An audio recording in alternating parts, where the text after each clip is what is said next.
네, 안녕하십니까.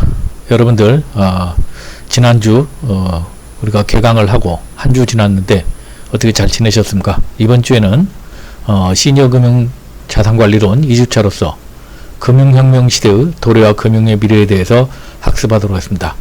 제가 이번 시간에 주제로 금융혁명 시대와 금융의 미래를 선택하게 된 이유는 이 강의를 선택하신 수강생 원우님들의 약 한 70% 이상이 금융권에 종사하시거나 아니면 금융권과 관련되신 분들로서 향후에 우리가 본인이 하시는 일에 어떤 그 직업의 미래라든지 앞으로 그 본인이 이런 금융혁명 시대에 어떤 역량을 키워야 되는지, 또한 저도 금융권 선배로서 또 금융권에 관심이 많은 어떤 교수로서 이 부분에 대해서 한번 연구해 보자는 그 관심이 있었습니다. 그래서 이번에 좀 부족하지만 여러 차례를 통해서 여러분들과 함께 금융혁명 시대가 과연 우리에게 어떤 현상을 미치고, 또한 우리 금융권, 특히 금융의 미래 중에서 가장 그 많은 영향을 받고 있는 은행과 보험업의 미래에 대해서 한번 생각해 보는 시간을 갖겠습니다.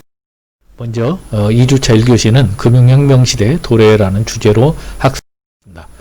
크게 이번 주차의 차시 내용은 크게 세 가지입니다. 첫 번째, 1교시는 금융혁명 시대 도래, 2교시는 금융의 미래 원으로서 은행 관련에 대해서 우리가 리뷰해보고, 그 다음에 3교시에는 금융의 미래 2로서 보험에 대해서 생각해보는 시간을 갖도록 하겠습니다.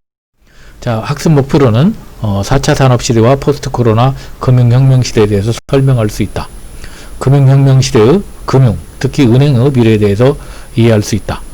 금융혁명 시대의 금융, 보험의 미래에 대해서 이해할 수 있다. 학습 목차로는 1교시에 금융혁명 시대 도래, 2교시 금융의 미래 1으로 은행권, 3교시 금융의 미래 2로서 보험에 대해서 학습을 해보도록 하겠습니다. 자, 지난 시간에는 우리가 1주차로서 시니어 금융시장 오리엔테이션을 주제로 다음과 같이 학습하였습니다. 1교시에는 시니어 금융자산관리론 교과목에 대한 평가 기준 및 소개가 있었고, 2교시와 3교시에는 제가 여름방학 때 읽었던 여덟 단어라는 박웅현 그 CEO가 지은 책에 대해서 한번 여러분들과 같이 생각해보는 인문학 시간을 가졌습니다. 자, 지난 시간에 우리가 학습하였던 우리가 박웅현 그 CEO의 8단어에서 몇 가지 한번 리뷰해보자 합니다. 아마 많은 분들이 지난 시간에 학습하시고 나서 자존이라는 부분에 대해서 많이 그 댓글을 달아주셨고 느낀 점에 대해서 얘기했습니다. 최근에 우리가 일을 하면서 많이 지금 사람들이 힘들면서 자존감이나 행복감이 떨어지고 있습니다. 그런데 실질적으로 행복한 사람들의 공통적인 특성은 자기 자신을 사랑하고 자존감이 높다는 것입니다. 그럼 자존이라는 것은 뭐냐? 이 책에서는 크게 두 가지로 이야기합니다. 첫 번째, 아모르 파티라는 이야기를 합니다. 아모르 파티는 독일의 철학자, 니티의 사상 중 하나로서 자신의 운명은 거부해 나가는 것이 아니라 개척해 나간다. 그래서, 그러니까 지금을 즐겨라, 이런 거죠. 우리 김현자 씨 아모르 파티라는 노래도 있는 것처럼 지금 현재를 즐기라는 것입니다. 자, 그리고 이제 메멘토 모리라는 것은 아모르 파티와는 약간 반대의 개념인데, 우리가 아모르 파티는 살아생전에 어떤 느끼는 감정이라면, 메멘토 모리라는 것은 네 자신의 죽음을 기억하라. 너는 반드시 죽는다는 거죠. 인간이 피할 수 없는 것은 언젠가는 죽는다는 것입니다. 그런데 이 메멘토 모리를 강조하는 것은 지금 잘 나갈 때 본인의 어떤 현재만 생각하지 말고 언젠가 죽기 때문에 인간적인 삶, 그 다음에 제대로 된 어떤 그 겸손하게 행동하라는 이런 내용들이 우리가 담겨 있다고 보겠습니다. 그래서 이제 그 책에 제가 소개했던 말이 이런 말이 나오죠.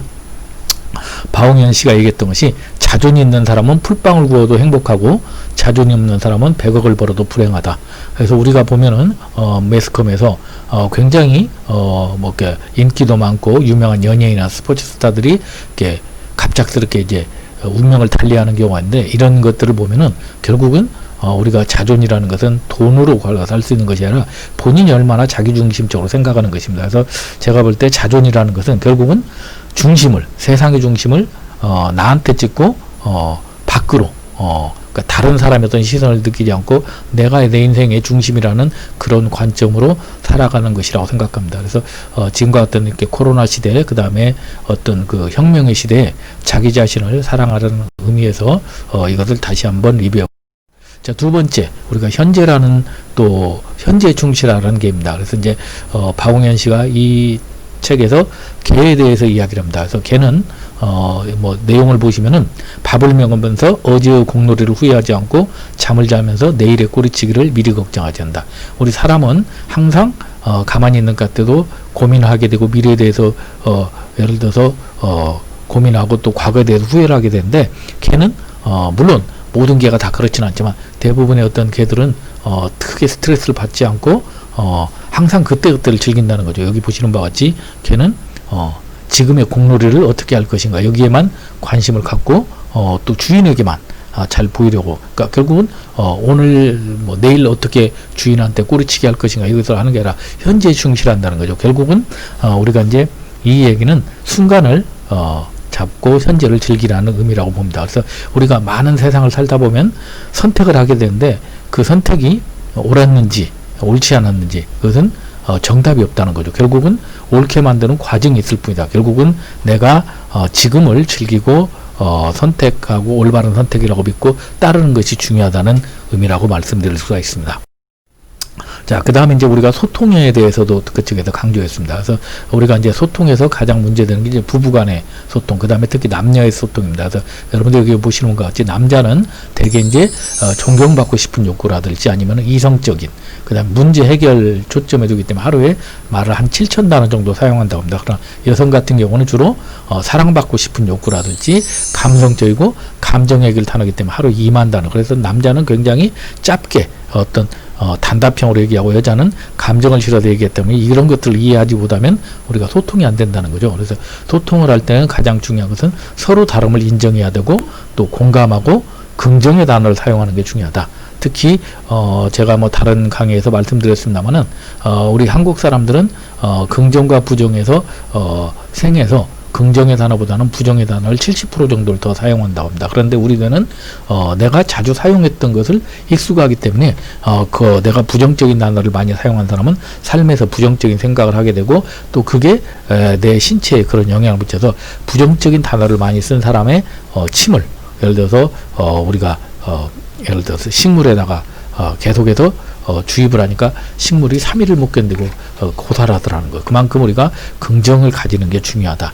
그래서 뭐 이게 인터넷에 나왔던 뭐 제가 뭐 남편을 뭐 팝니다 이런 것도 소개했습니다만 결국은 우리가 처음에는 굉장히 같이 이렇게 서로 의견이 통일돼서 만났지만 우리가 결혼이라는 것은 너 없으면 안 돼 이렇게 결혼했지만 이혼이라는 것은 우리가 이제 너만 없으면 돼 이렇게 한다고 하지 않습니까? 그래서 여러분들도 한번 배우자와 관계 소통 또 다른 사람과 관계 소통할 때 다름을 인정하고 공감하고 긍정의 생각을 가져보시라는 뜻에서 이것을 다시 한번 소개를 해드렸습니다. 자, 그러면 이제 본격적인 금융의 미래에 대해서 먼저 들어가면서 제가 퀴즈를 하나 내보겠습니다. 자, 여러분들이 잘 아시는 KB금융그룹, 신한금융지주회사, 하나금융지주, 아마 우리나라를 대표하는 금융그룹입니다. 뭐 농협지주도 있고 제가 다 넣을 수는 없습니다만은 이런 그 금융지주 회사들이 있죠. 자, 그런데 여기 보시면 카카오, 알리바바, 구글. 자, 그러면 금융회사가 아닌 것은 어떤 회사가 있을까요? 아마 여러분들이 갑작스럽게 좀 난감하실 수 있습니다. 그런데 정답은 다 금융회사입니다. 자, 카카오는 여러분들이 아시는 바와 같이 지금 카카오뱅크를 지금 출시를 해서 이미 출범을 해서 활발하게 운영하고 있고 얼마 전에 카카오 게임즈 청약률이 지금 1000대를 돌파할 정도로 지금 우리나라에서 굉장히 지금 선풍적인 어떤 그 성장 신화를 쓰고 있죠. 그 다음에 여러분들 잘 아시는 마인의 알리바바. 이미 알리바바는 뭐 금융그룹, 그 다음에 뭐 유통, 이런 전 세계 어떤 뭐 그 다음에 지급결제 시스템 이런 쪽을 중국 시장을 아우르면서 지금 세계로 도약하는 기업이죠. 또 구글은 이미 구글페이라든지 구글의 여러 가지 어떤 그 데이터를 통해서 지금 이제 금융 플랫폼으로 가고 있습니다. 이제는 과거의 어떤 금융회사의 패러다임을 바꿔야 된다. 우리가 알고 있는 여러분들 알고 있는 신한은행 하면은 정말로 좋은 은행 이게 아니라 이제는 은행이라는 개념이 아니라 이제는 어떤 회사가 어떤 그 사업의 모델을 가지고 플랫폼에서 영향을 미치느냐 이걸로 우리가 금융의 미래가 바뀌어질 것으로 생각을 합니다. 자, 그러면 우리나라의 어떤 금융산업의 변천사를 제가 금융위원회에서 한번 들어가서 보니까 크게 5단계로 보고 있습니다. 첫 번째, 60년에서 65년에는 체제 정비기로 이루어졌습니다. 그래서 61년도 여러분들 잘 아시는 바와 같이 박정희가 군사 5.16 쿠데타에 의해서 금융활동을 동결하면서 61년도 6월 달에 증권거래법을 제정을 하고 62년도에 우리나라 최초의 서민금융기관인 한국국민은행을 설립하면서 은행감독원을 우리가 이제 따로 만들게 됩니다. 그래서 이때 또 63년도에 한국증권거래소가 이제 증권거래소로 개편되면서 어떤 증시의 어떤 기반을 만드는 이런 어떤 금융시장의 어떤 변천사에서 체제 정비가 이루어졌죠. 그러다가 이제 80년에서 85년도에는 우리가 이제 금융발전기로 가게 됩니다. 자, 금융발전기에는 우리가 이제 지금은 우리가 이제 당연한 거지만 우리가 80년대 초까지만 하더라도 우리나라가 고정환율제를 썼다가 이때부터 이제 변동환율제를 도입을 하게 됩니다. 그리고 그다음에 신용관리기금이 83년도에 설립이 되게 되고 그다음에 자본시장 기능 확충 방안이 83년도에 그다음 84년도에 전국은행연합회. 그러니까 우리가 알고 있는 어떤 은행 지금 금융권의 어떤 기본적인 어떤 시스템이 이제 만들어지는 게 80년대 초반이라고 볼 수 있습니다. 자, 그러다가 여러분들 잘 아시는 바와 같이 97년, 98년도에 우리나라 많은 금융권이 구조조정이 되죠. 뭐 이때 뭐 우리가 알고 있는 뭐 신탁은행, 그 다음에 뭐 동아은행, 뭐 보람은행 이런 많은 은행들이 이때 이제 구조조정으로 사라지게 되면서 지금은 이제 대형은행 금융지주회사 이제 통합이 되는 아픔을 겪게 됩니다. 그리고 나서 2002년도에서 2017년도까지 우리나라 이제 국제화 시기를 겪게 되죠. 그래서 2003년도 8월 달에 방카슈랭스가 시행이 되면서 은행에서 이제 보험을 팔게 되고, 그다음에 2003년도 10월 달에 간접투자자산 운영법이 제정이 되고, 그 다음에 2008년도 3월 달에 금융위원회가 설립이 되면서 이제 국제화 시기로 접어들고, 그 외에도 국제화 시기 많은 어떤 이제 시장의 어떤 흐름을 이기게 되고, 특히 우리나라 이때 이제 금융지주회사로 발돋움하는 그런 시기로 우리가 가게 됩니다. 그러다가 2018년 이후에는 이제는 융합의 시기가 되면서 앞에서 여러분들이 퀴즈에서 봤던 것처럼 이제는 어떤 금융이 금융권의 어떤 독자 영역이 아니라 이제 누구나 뛰어들 수 있는 영역이 되고, 이제 융합의 어떤 내가 지금까지는 우리가 이제 동종업종 간에 이제 경쟁했던 이종업종, 그 다음에 전혀 다른 어떤 플랫폼과의 경쟁 시대로 갔기 때문에 우리가 이제 새롭게 금융산업을 바라볼 필요가 있다고 말씀드릴 수가 있습니다. 자, 그러면 이제 금융의 미래는 어떻게 될 것이냐? 정말로 지금까지 우리가 약 한 60여 년 정도 거쳐왔던 변화보다도 최근에 한 2, 3년의 변화가 훨씬 더 빠를 만큼 정말로 급변하고 있다고 말씀드릴 수가 있습니다. 특히 올해 들어서 우리가 코로나 바이러스 사태로 인해서 이제 언택트 이제 비대면 문화가 활성화되면서 금융권에 또 그런 영향이 더 큰 영향을 미칠 것으로 생각됩니다. 자, 그러면 우리가 지금 현재 맞이하고 있는 미래 환경 변화를 금융의 입장에서 살펴보시면, 크게 우리가 이제 현재는 3초 시대라고 이제 뒤에서 잠깐 설명드리겠습니다. 우리가 이제 초저금리, 초저성장, 그 다음에 초고령화 사회입니다. 그 다음에 우리가 이제 격차 사회라서 우리가 빈부격차, 그 다음에 소득격차, 또 그 외에 뭐 예를 들어서 고용격차 이런 것들이 굉장히 심하죠. 그리고 아직까지는 현재는 복잡하지만 통제가 가능한 시대에서 우리가 살고 있었습니다. 그러나 이제 코로나 이후에 이제는 이제 3초에서 3불 시대로 간답니다. 그래서 우리가 이제 불안하다. 안전이 불안하고 이런 것들이 불안하죠. 그 다음에 이제 불안하다 보니까 당연히 불만이 쌓이고, 이게 이제 불만족이 쌓이고, 이제 불행한 이제 행복보다는 불행을 생각하게 되고, 이제 격차 사회보다 이제 계급 사회, 뒤에서 설명드리겠습니다. 로버트 라이시가 말한 우리가 이제 격차 사회로 우리가 이제 가게 됩니다. 그리고 또한 우리가 이제는 이제 통제 가능 시대가 아니라 위험은 항상 우리 곁에 있고, 그다음에 예측이 불가한 시대로 가게 될 것이다. 그래서 이제 페이스 파콘이 이런 얘기를 했죠. 트렌드는 아무도 거역할 수 없지 단지 따라갈 뿐이다. 이런 것들이 이제 우리가 거역할 수 있는 것이 아니라 이제 따라가는 거고, 여기서 어떻게 변할 것인지 우리가 그걸 예측은 못하지만 결국은 따라갈 수밖에 없다고 말씀드릴 수가 있습니다. 자, 그래서 첫 번째 변화는 아까 말씀드린 대로 초고령화, 초저출산, 초저성장을 우리가 이제 3초 시대에 살고 있다고 했죠. 그래서 우리나라가 현재 지금 2019년에 지금 우리나라 지금 평균 수명이 남녀 평균 82.7세로 해서 약 한 40년 전에 비해서 한 20년이 늘어났고, 그 다음에 초저 출산은 2020년은 지금 뭐 0.84명까지 지금 그 출산율이 떨어져 가지고 올해 처음으로 이제 우리나라가 이제 생존자와 사망자 숫자가 역전되는, 인구가 감소되는 첫 해가 될 것이라고 합니다. 그리고 이제 여러분들 잘 아시는 것처럼 초저 성장 너무나 잘 아시는 거죠. 그리고 이제 그러면서 우리가 불안, 불만족, 불행에 쌓이는 이런 어떤 좀 암울한 시대로 예측이 되고. 자, 두 번째 변화는 제가 여러분들에게 1학기 때 보여드렸던, 우리가 이제 사회적 기업에서 보여드렸던 우리가 격차사인데, 이게 2015년도에 전 세계 62명의 부자들이 가지고 있는 부가 전 세계 하위 50%의 재산을 넘어섰다. 이런 그 충격적인 이야기를 제가 소개를 했는데, 아마 지금은 이 그래프가 훨씬 더 역전이 되었을 겁니다. 자, 그러면 전 세계에서 가장 부자가 누구냐? 전 세계에서 가장 부자는 현재 올해는 우리가 아마존의 제프 베조스라고 합니다. 약 한 195조 정도 재산이 가지고 있고, 두 번째는 베르나르 아놀트 회장이라고 해서 약 한 123조 정도 가지고 있고, 그 다음에 빌 게이츠가 약 122조.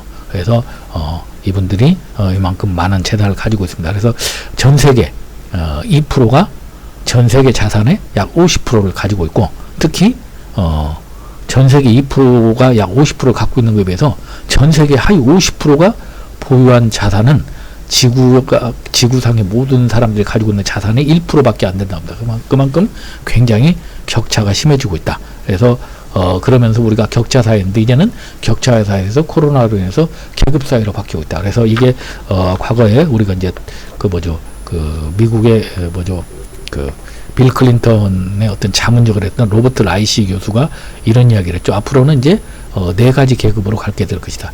첫 번째는 원격 근무 가능자.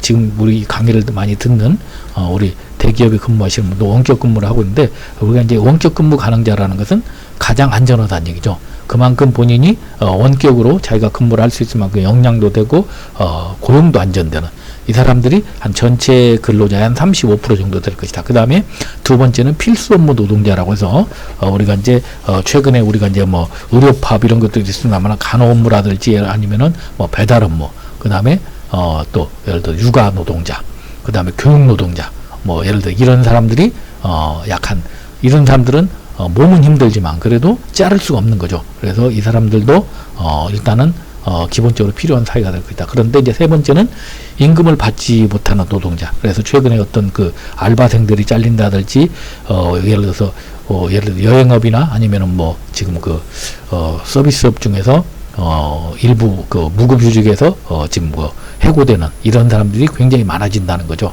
그리고 제일 안 좋은 것은 우리가 이제 외국인 노동자라든지 아니면은 지금 고실업 실업 예정자 이런 사람들, 이친 노동자. 그래서 이제 위에 있는 어떤 두 계급만 우리가 이제 계급 사회가 되고, 밑에 있는 계급은 과거에 우리가 양반 상민처럼 이런 것들로 이제 나눠지게 되는 사회가 될 것이라고.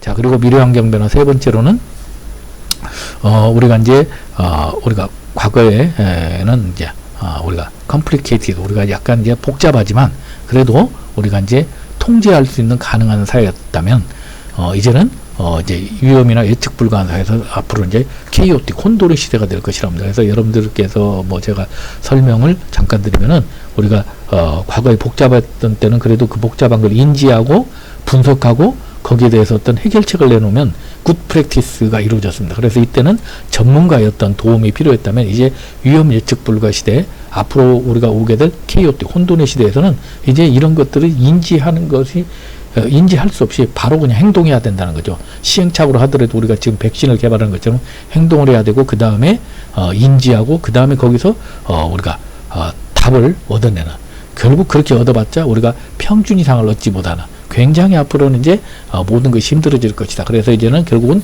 기업가 정신의 어떤 도전 정신이 있는 사람만이 미래환경 변화에서 대응할 수 있다고 이야기를 합니다. 자, 그러면 국내 금융산업의 스와트 분석을 우리가 금융위원회에서 한 걸 잠깐 보면은, 강점으로는 여러분들이 아시는 바와 같이 우리나라가 디지털 혁신 역량이 강하고, 그 다음에 잘 정비된 금융 인프라를 가지고 있다고 볼 수 있습니다. 약점으로는 우리나라는 어떤 한계 기업이 지금 올라오고 있고, 그 다음에 제2금융권의 리스크 관리가 아무래도 위험하다. 이런 것들이 있겠죠. 그 다음에 이제 기회로는 우리나라가 아무래도 디지털, 우리가 이제 그 경험도 많고, 그 다음에 소프트파워 강국이라는 게 어떤 그 앞으로 디지털 그 인프라에서 강점이 될 수 있고, 위험 요인으로는 우리가 뭐 잘 아시는 고령화, 금융 취약계층이 증가되고 있고, 그 다음에 금융의 어떤 수익성이 점점 악화되고 있는 거, 이런 것들이 위험 요인으로 볼 수 있습니다. 자, 그러면 금융의 패러다임이 변화되고 있는데, 우선 금융업의 기능별 분화를 잠깐 보시면, 과거에는 우리가 소비자가 어떤 교보나 아니면 하나은행, 뭐 농협 이렇게 선택을 했다면, 금융회사를 선택했다면 그 회사에 선택되는 그 금융 서비스를 본인들이 뭐 예금을 할지 대출을 할지 투자자문을 할지 이렇게 선택했다면, 이제는 소비자가 금융 서비스를 먼저 선택한다는데, 내가 예금 중에서 가장 좋은 은행이 어딘지, 아니면 대출해주는 피트 플랫폼이 어디가 좋은지, 이런 식으로 해서 이제는 기관을 먼저 선택하는 것이 아니라 여러 금융 서비스를 선택해서 서비스 제공 기관에서 가장 좋은 것을 찾아가는 것으로 바뀌게 될 것이다. 그래서 이제는 회사가 중요한 것이 아니라 어떤 서비스를 가장 뭐 동종업종 아니면 이종업종에서도 가장 잘하는 이런 경쟁력, 탁월성이 중요하다고 말씀드릴 수가 있습니다. 두 번째, 금융산업과 ICT의 어떤 영합을 통해서 우리가 여러분들 ICT라는 것은 Information and Communication Technology라고 해서 우리가 이제 정보 기술이라고 많이, 정보통신 기술이라고 많이 하죠. 그래서 이런 어떤 금융과 어떤 ICT, 사물인터넷, 뭐 AI, 뭐 예를 들어서 빅데이터 이런 것들을 결합하면서 이제는 지급결제, 보험, 예금과 대출, 펀딩, 투자관리, 시장 인프라 모든 것들이 이제 금융에서 다 이루어지는, 결국 이제 플랫폼 경제가 이루어질 것으로. 그다음에 이런 것들이 과거에는 우리가 이제 기존 금융의 영역이 어떤 위험하면서 편리하거나 아니면 좀 안전하면서 불편한, 예를 들면 안전하면서 불편한 게 뭐가 있겠죠? 우리나라 보면 공인인증서라든지, 뭐 예를 들어서 거래를 할 때 우리가 인감증명을 뗀다든지 이런 것들이 안전하면서 불편한 것 있다면, 앞으로의 금융은 이제는 편리하면서도 안전한 것으로 간다. 그래서 그게 이제 핀테크라든지, 예를 들어서 여러분들 잘 아시는 뭐 구글페이라든지 지금 뭐 예를 들어서 블록체인이라든지 이런 것들이 전부 다 이제는 안전하면서 편리한 것으로 간다는 거죠. 근데 현재 한국의 현실은 오히려 금융 규제를 하면서 불편하면서 위험한 것으로 끌고 가기 때문에, 우리가 이걸 바꾸지 않으면 앞으로 바꿔나가는 금융의 미래에서 우리는 뒤처질 수밖에 없다. 자, 그래서 이제 특히 이제 그러면서 저비용, 실시간 맞춤형 금융이 도래가 됩니다. 그래서 우리가 이제 결국은 금융이라는 건 돈을 거래하는 건데, 돈이라는 것은 숫자 플러스 신뢰라고 볼 수 있죠.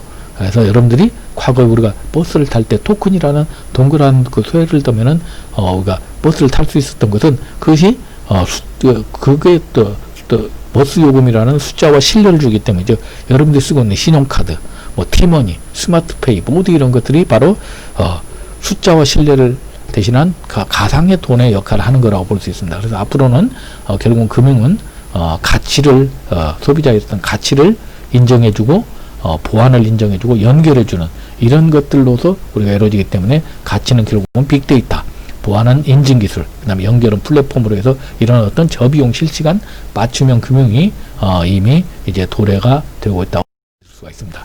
그러면서 우리가 이제 롱테일 경제가 확산이 된다. 롱테일 경제라는 것은 과거에 우리가 2대8 파레토 법칙이라서 이제 80%의 고객이 20%를 우리가 참 20%의 고객이 80%의 어떤 수익을 올려준다. 그래서 우리가 결국은 고액자산 관리, 그 다음에 기업금융 이런 중심으로 이루어졌다면, 이제는 이제 우리가 과거에 무시했던, 우리가 소수였던 거래자라든지 이런 소액대출 이런 것들을 무시했는데, 이제는 아마존에서 우리가 아마존 사례에서 보면서, 아마존에서 과거에는 우리가 오프라인에서는 반드시 대형 매장에 진열되거나, 예를 들어서 디스플레이가 됐던 어떤 이런 것들만 우리가 노출이 됐던 것들이 매출을 올렸다면, 아마존에서 우리가 이제 예를 들어서 유통에서 어떤 모든 어떤 물품을 우리가 소비자들이 찾을 수 있도록 하면서, 이제 사람들이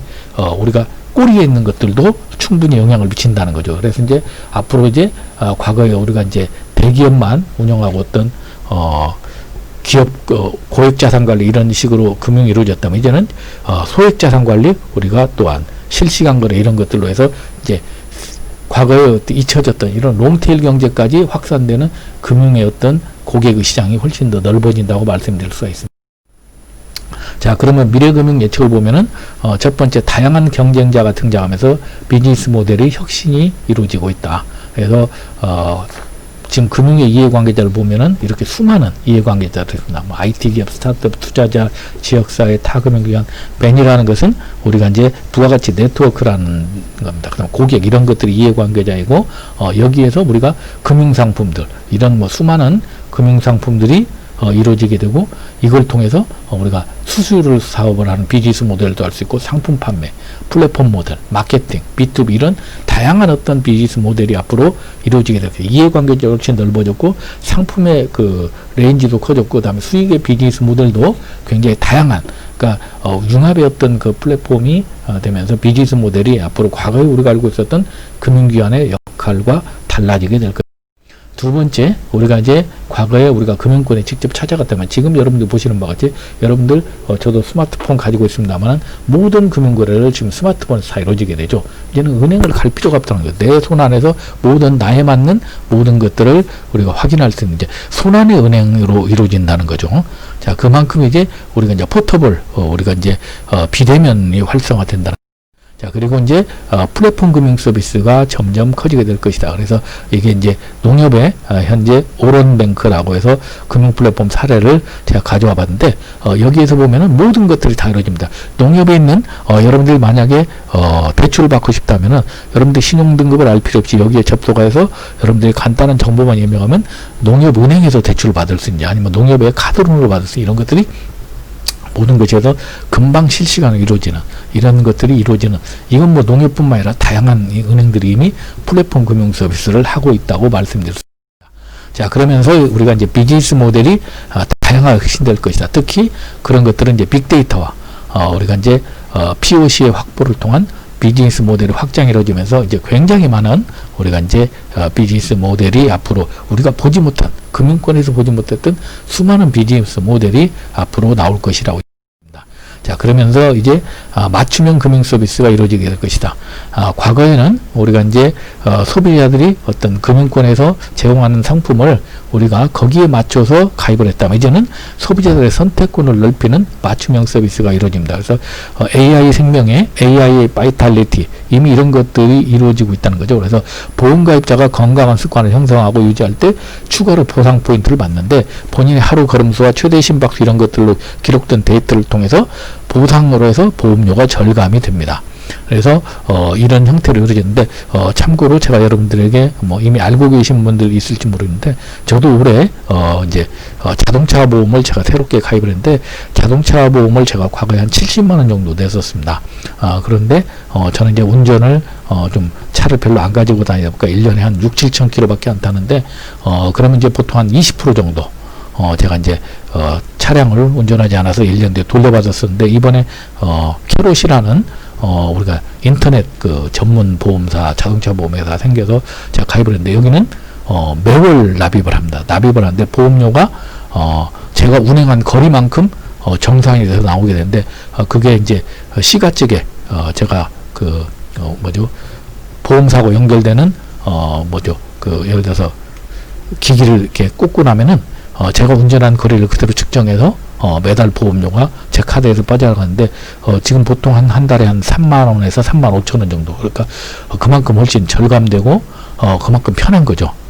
그래서 이런 것들도 우리가 이제 맞춤형 금융 서비스로 빠르게 바뀌고 있다고 말씀드립니다. 자, 그러면 부문별 미래금융을 잠깐 예측해 보면은 예금 대출 시스템도 변화되면서 인터넷 전문 은행이 많아지게 될 것이다. 여러분들 잘 아시는 바와 같이 우리나라도 이미 K뱅크, 카카오뱅크 이런 것들이 인터넷 은행 사업자로 선정되면서 예금 대출 시스템 이제는 과거에 우리가 직접 가서 심사받고 하던 것들이 이제 훨씬 더 우리가 소비자 입장에서 우리가 경쟁력을 갖고 우리가 선택할 수 있는 폭이 넓어졌다. 두 번째, 우리가 투자 관리 시스템도 과거에는 우리가 펀드 매니저한테 직접 가서 자산운용 서비스를 받았다면 이제는 로봇 어드바이저가 프로그램에 의해서 훨씬 더 안정적인 수익률을 올리고 수수료도 저렴해지는 앞으로 이제 펀드 매니저는 거의 이제 사라지게 될 것이고 이제 로봇 어드바이저에 의한 AI 프로그램으로 변경될 것으로. 그다음에 지급결제 시스템도 우리가 이제 과거에는 우리가 이제 모바일 간편결제 이런 것들만 이루어졌다면 이제는 블록체인 기술까지 도입되어서 이제는 현금 없는 사회가 이루어지는 어떤 이런 지급결제 시스템의 변화가 훨씬 더 강화될 것으로 봅니다. 자, 그리고 신용평가 부분에서는 과거에는 어떤 과거 금융사에서는 자기들이 가지고 있던 과거 금융 거래로 우리가 평가를 해서 한 번 신용이 안 좋아지면은 거래를 할 수 없었는데 최근에는 여러분들이 아마 신용대출을 받아보시면 알겠지만 여러분의 딱 주민번호만 넣으면은 국민연금, 건강보험 이런 데에서 데이터를 받아서 약 한 1000개 정도로 분석해서 신용평가 모델이 적용되면서 내가 과거에 신용이 안 좋았더라도 현재의 신용에 따라서 등급이 바뀌거나 이런 어떤 신용평가 부분 시스템이 획기적으로 실시간으로 변하고 있습니다. 자, 그러면서 우리가 이제 부분별 미래금융 예측으로서는 우리가 IoT와 보험산업의 어떤 변화가 이루어지면서 특히 보험 같은 경우는 우리가 집에서도 우리가 이제 사물 인터넷과 연결되고 차도 연결되고 자신도 연결되면서 거기에 따라서 이 사람의 모든 리스크나 이런 것들을 자동적으로 평가하면서 고객별 상품을 위험 세분하고 빅데이터를 분석해서 리스크를 관리하고 실시간으로서 고객 서비스로서 고객 맞춤형 상품으로 이제 보험이 빠르게 재편이 될 것이다. 이것은 세 번째 시간 보험에서 다시 설명을 드리겠습니다. 자, 그러면서 우리가 금융산업의 이제 대응 방안으로는 우리가 기본적으로 앞으로 이제 금융산업이 우리가 주체별 대응 방안으로 우리가 이제 규제가 점점 완화되면서 특히 우리나라는 이제 빅데이터 우리가 3법이 이번에 통과되면서 이제 고객들에게 좀 더 이제 오픈 뱅킹 시스템이 도입이 될 것이고, 그 다음에 규제가 완화, 그동안의 금융권의 규제가 굉장히 강했는데 규제가 완화되면서 이제 스몰 비즈니스, 금융 비즈니스가 굉장히 이제 활성화될 것으로 예측됩니다. 그리고 핀테크 혁신으로 인해서 이제 다른 산업과 융합이 되는 O2 모델이 출현될 것으로 예측이 됩니다. 그리고 이제 소비자 중심 사고의 경영이 점점 강화되면서 과거에 소외됐던 고령층, 장애인, 그 다음에 저소득층 이런 사람들에게도 이제 우리가 이제 맞는 어떤 상품들이 이루어질 것으로 보면서 소비자 보호가 굉장히 강화됩니다. 그리고 특히 금융 규제가 완화가 되면서 우리가 앞으로 그만큼 우리가 이제 금융 보안이 강화되면서 금융 규제는 상대적으로 완화될 것이다. 특히 우리가 이제 레그테크라는 얘기를 하는데, 레그테크라는 것은 규제를 뜻하는 레귤레이션과 기술을 뜻하는 테크놀로지를 합한 말로서 과거에 우리가 이제 금융 위험이 닥치면서 금융권의 어떤 규제를 이렇게 해결할 수 있는 어떤 레그테크의 어떤 그런 것들도 굉장히 앞으로 금융권의 새로운 어떤 산업으로 발전할 것으로 봅니다. 자, 이상으로 이번 시간에는 금융산업의 미래에 대해서 살펴보았습니다. 다음 시간에는 우리가 은행권, 그다음에 그 다음 시간에는 보험에 대해서 살펴보는 시간을 갖도록 하겠습니다.